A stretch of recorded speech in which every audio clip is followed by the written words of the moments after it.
The 7-part breakthrough process is what I'm pulling from here to help you guys, which is if you go from the first level is all about our sense of security, like am I safe here? Our groundedness, and it's also overcoming fears basically. That's the primal first level that we work on.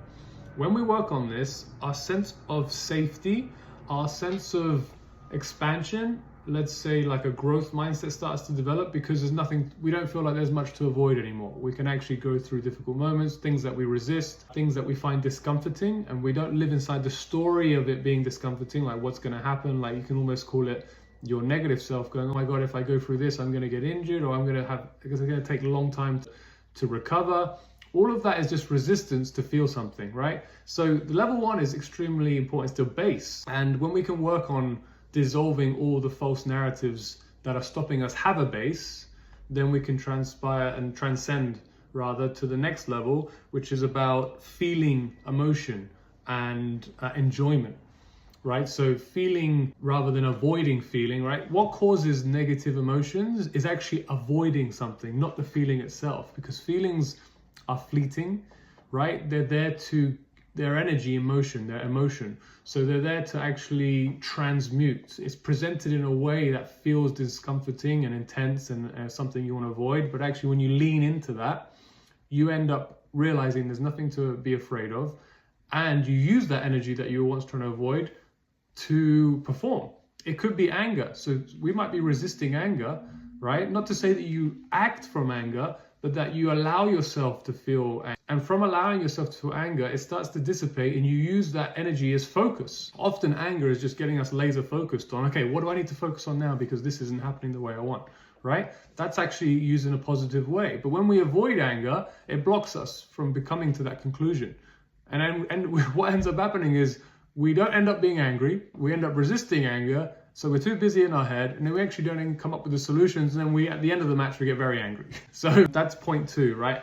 Learning how to feel and transmute those feelings so we can enjoy moments, all moments. So going up the ladder, right? The base 1 and then 2 and then 3 is more, if you do those 2, it's about power, personal power, self-worth, your strengths, autonomy, being courageous, and your confidence, right? So if you don't do the first 2, it's very difficult to arrive to the third one, and it's a process, right? So if you go straight to working on your confidence without addressing the things that you're trying to avoid, well, it's like a catch-22. You almost need to go back a little bit, take a step back, address like what is it that we're resisting, that we're finding discomforting, and can we actually still be in that presence and deliver from that place? There's a very famous quote about, do it tired, or do it angry, like just do it basically is a Nike slogan. And then that brings us to level 4, right? If you go through those first 3 levels, then the next challenge, you could say, is about acceptance, self-acceptance, accepting where I've come from in my journey, my history, what I had available to me, how my parents were, my background, accepting that was part of my history. So I'm doing the best I can with where I've come from, right? So that stops us judging ourselves. And then also understanding ourselves, meaning if you didn't have access to Grand Slam champions, or you don't have access to lots of money to tour the world, like understanding that about yourself, and you are doing the best you can. And what that does, self-acceptance and understanding, which you might have just felt right there, is you start to feel a bit lighter. The heaviness goes and the burdens goes. And again, that gives you more availability to just be present to the performance. Okay, so if you get through to those 4 levels, you could work on them throughout your whole life, right? And post-retirement as well. So when you get to point 5, it's about communicating honestly without thinking that you're going to disappoint someone, or communicating in a way that doesn't get you what you want, but it avoids other people being upset with you, right? Being able to listen and being creative. That's point 5. That's the breakthrough for point 5, right? Then we get into breakthrough number 6, which is about clarity. Because if you do 1 to 5, you're definitely going to feel more clear about what to focus on, what to stop doing. You stop getting in your way. So you definitely get clear on the routines you should be doing. Basically, alignment. You're going to get a little bit more clarity on what aligns you with your goal. What is your goal?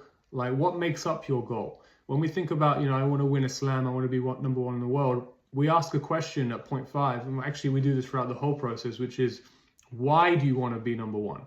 Okay, what benefits does that give you? You're going to come up with some. It might just be like sense of fulfillment, feeling accomplished, giving back to your family, right? That's actually what you want. That's the value. So in point 6, when you're getting clear on basically the values, you can start to align with those values today. What resources do you have today? What access do you have today to feel accomplished, to feel like you're giving back to people? You can give back to people anytime in your journey. You don't need to wait till you're number 1, right? What that does, ironically, is it builds that version of yourself that you are imagining, your ultimate goal. It builds it now. It gets you to experience it now, and you start to grow that character now. And then you start obviously building that character. And that could be being world number 1. It could be more titles. But if you're not actually embarking on the journey today, you're waiting to win your first title, to get in the top 100. If you're waiting for something, then you're never starting. You're never taking the steps, right? So this is the culmination of getting to point 6, which is clarity. And again, we arrive there from the base. You don't just start working on clarity on point number 6. We start from the bottom, but at the bottom, we've got so many fears and things in the way from us being clear that we need to dissolve and make space in order to have clarity. And it naturally arises, right? This is like a spine, right? It naturally goes up. And then point number 7, which is about transcendence, your higher power. So having a connection with your intuition, actually believing the first thought that comes into your head, which is normally inherently for your good, not denying it, trusting your intuition and going for it, right?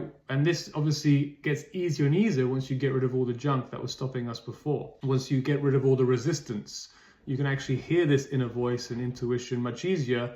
And on a tennis court, that might sound like, hey, you know that the opponent's going to serve down the tee this point. You know it. You just told yourself, but you don't trust it. And so you don't get ready for it. And then they burn you, right? So being in touch with our intuition is actually going for it. Okay, sometimes your intuition, it might mislead you because of all the resistance in the way that we have a distortion of what our intuition is. Our voice is distorted. The little voice in our head gets distorted and we don't receive the signal properly, right? So that's why it's important to go from the base of the breakthrough all the way to point 7, where it's a crystal clear voice and it's very accurate. And also, trusting your intuition and failing is also part of learning how to trust your intuition and get clearer on what to focus on and what not to focus on. So that's a little deep dive, tiny deep dive on the breakthrough experience. And it's going to start from leaning into difficult moments, leaning into discomfort, leaning into intensity rather than resisting intensity, because all the lessons are there. All the things that we want to embrace are right there, and we will gain the wisdom. We will gain the next step because we're being available.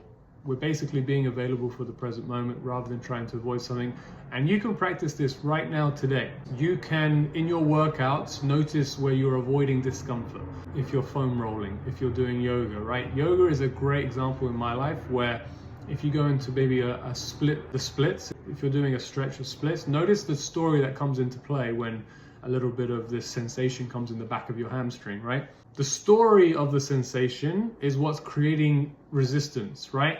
If you actually entertain the sensation in the back of your leg, you actually go there and you breathe and you entertain living in that space, it starts to dissipate. You realize you can actually stay in the stretch for longer, and you realize there was nothing to be afraid of, and you just gained awareness of the resistance you had, which is fine, because you gaining awareness of your own resistance is part of the journey, right? That's knowing yourself. If we could summarize everything here, the 3 stages would be to know yourself, truly, your personal self, what you've come through and the resistances you have and your strengths, to accept yourself, right, with the things that you have available today and to act from today, and then also to create your life, so to create the performances you want.